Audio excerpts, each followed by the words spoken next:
Hey, it's your boy Bobby B. So I want to talk about a subject that comes to mind, and that is Tariq's revenge on the Tejedas. Now, when it comes down to it, I've been saying this for the longest because I've been doing power content since Book 2 Ghost's beginning. And so when it comes down to it, Tariq has been needing to get revenge on the Tejedas for a long time. They have always double-crossed him. They have always came across him wrong. They always did him wrong. And the thing is, he has always proven himself to the Tejedas every time.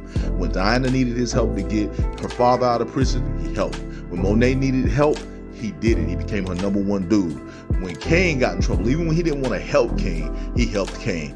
And whenever Drew had a situation going on, he kept Drew's secrets, but at the same time, he would reveal them to Monet if needed. He has always kept the Tejada family in order, even though that was not his family. He came into the family and became #1 immediately, and where he was always helping them and looking out for them, they was always double-crossing them. Diana has always taken from Tariq in season 2, taking the supplies in season 3, taking information to use against him, and even turning her back on him in the end.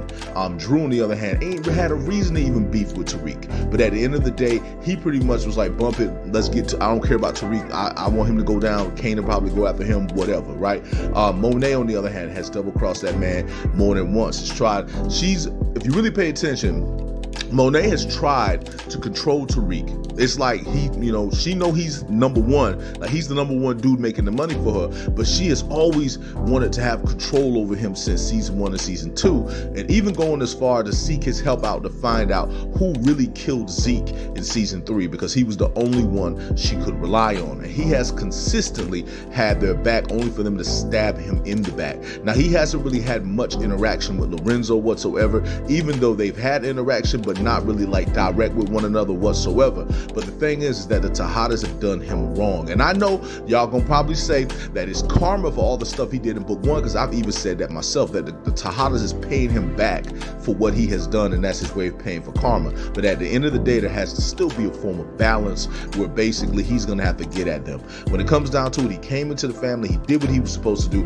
he became literally the somewhat husband to her daughter, he's treated her fairly, he has been looked out for Kane even though he didn't want to do it, and he's looked out for Drew a lot, and only for Drew to turn his back on him so hard. And Monet herself, knowing that Tariq is the one who keeps things together, has tried to come to stab him in the back before. Now, me personally, I think Monet's going to be in a situation where she's not going to trust her children whatsoever in season 4, and Tariq will be the one she seeks out again, being that she's going to probably play a double agent. She's going to probably think either Noma tried to set her up because of Mecca, or she's going to be thinking that it was one of the kids due to Lorenzo. So when it comes down to it, Tariq's in the position, though, that he has to take out all the Tejedas. That scream by Monet in the trailer pretty much shows that somebody's going to die very early whenever the show starts, and Tariq is going to be going after everybody on the all-out war. The pictures we see of Tariq is him consistently pointing a gun at somebody,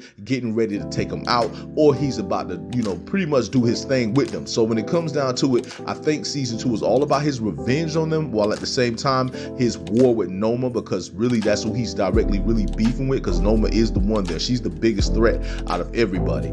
But at the same time, getting revenge on Effie as well. Effie technically has nothing to do with any of this, and she really didn't have to have nothing to do with some of the stuff that was going on. But at the same time, she played a part, and in the end, she chose herself over Tariq and over everybody, and she doesn't really care. Actually, she's probably the most dangerous player in the game to go against Tariq, because she knows how he thinks, and she knows that her and Tariq are technically opponents. And this is kind of shown in Power Book 1 if you pay attention, because Effie is a Book 1 character, Brayden is a Book 1 character, and we all know Tariq is a Book 1 character, but they had an interaction with one another in season 1 at the very end, somewhat preparing for what was going to happen in season 2. So when it comes down to it, this whole thing is going to be about him getting revenge on the Tejedas, and a big